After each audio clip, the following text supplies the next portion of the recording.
My name is Natli VanDerWerken and I love dragons. I have more than 30 of them, most collected from around the world while I served in the Navy as a meteorologist and anti-submarine warfare specialist. The Dragon's Children is a fantasy series of 5 books about the Eric family of Red Dragon's Keep and their fight to survive the Demon War. The series was inspired by a fairy tale I told my grandchildren on Christmas Eve when they were very young. They were getting ready to leave after dinner and presents had been opened. They were tired and whiny, something their parents didn't appreciate at all. I sat down in the living room and said very quietly, "I have a story for you." Once upon a time, there was a castle where 3 families and 5 children lived together. The parents of the 3 families were ordered to go to the capital to help the king. They had to go, but they had no one to leave the 5 children with. So they decided to ask the dragon in the basement. The story flowed from me to them. There were thieves in the forests around the castle who were planning to steal the gold in the treasury room. The dragon showed the children where to find the magic swords in the armory and how to use them.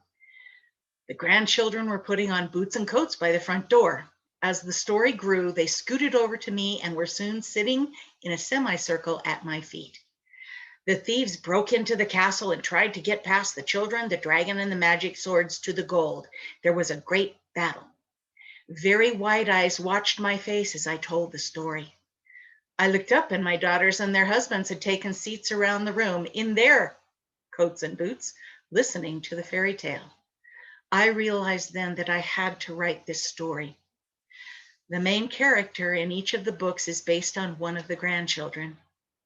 And so let us begin the tale of Owen Eric, the second son, as he tries to find his place in a world of magic, swords of light, dragons, and most important for him, a magical black as midnight Windrunner.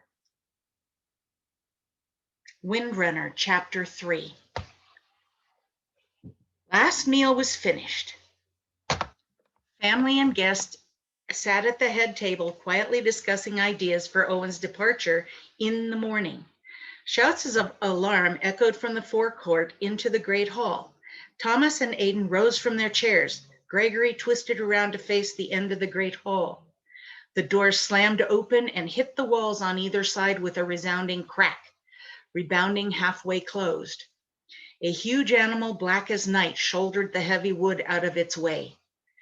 Owen, descending the stairs from the family corridor, returning with a book he wanted to share with Cameron, stopped. He stumbled to a halt as he stared at the creature in the doorway. Men drew swords and grabbed for any weapon they could lay their hands on. "Hold!" The command froze everyone in place. Lady Aidan, the Red Dragon, stood by her chair looking at the creature. She took 3 steps toward it and bowed deeply. "Gaith Salor, Windrunner, you honor us. How may we help you?" She waved her hand, releasing her spell of immobility. Those assembled in the hall slowly lowered weapons and returned to their seats. The Windrunner resembled a warhorse, but twice again its size. He gazed imperiously over the assembly. A toss of his head sent an impossibly long forelock and mane floating about his head and neck. The Windrunner fastened his glistening black eyes on Owen. Owen sucked in a breath.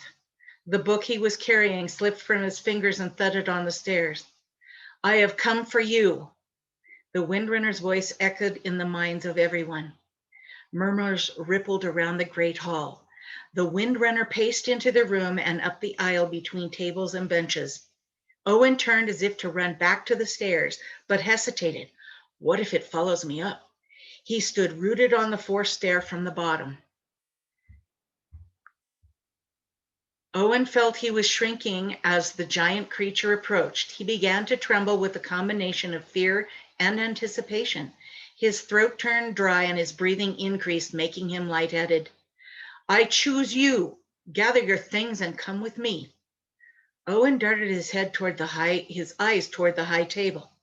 Everyone there sat or stood in absolute silence, eyes wide and some mouths hanging open.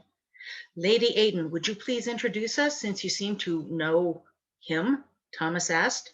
He looked wary, thoughtful, and concerned, his lips compressed into a thin line.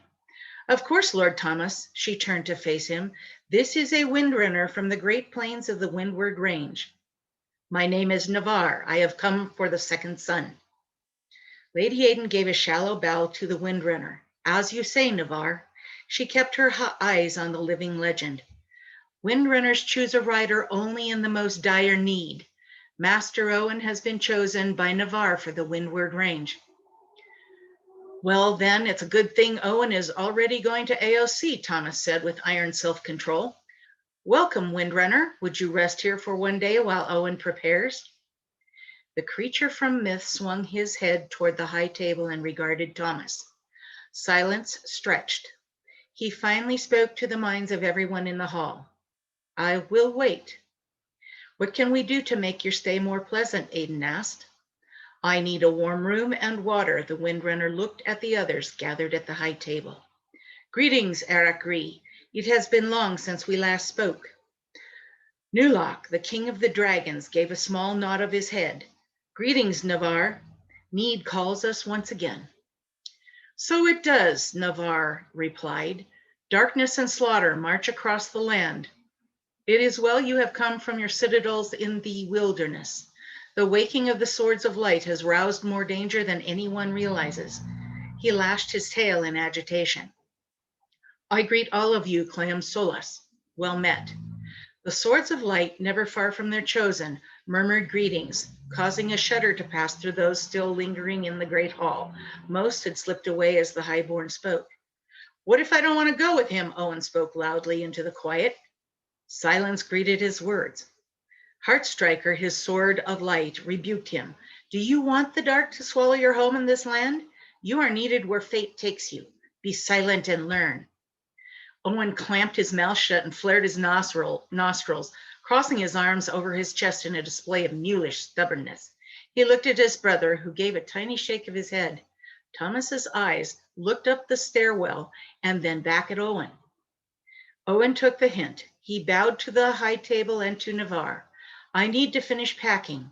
Good night. He turned and marched back up the stairs. I'm not sure of the protocol, Navarre. Do you want a room here in the Dragon Tower, or would you prefer a place in the stable? Thomas asked.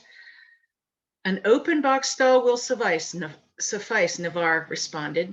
Lady Aden, would you show Navarre to the stables, please? Thomas asked.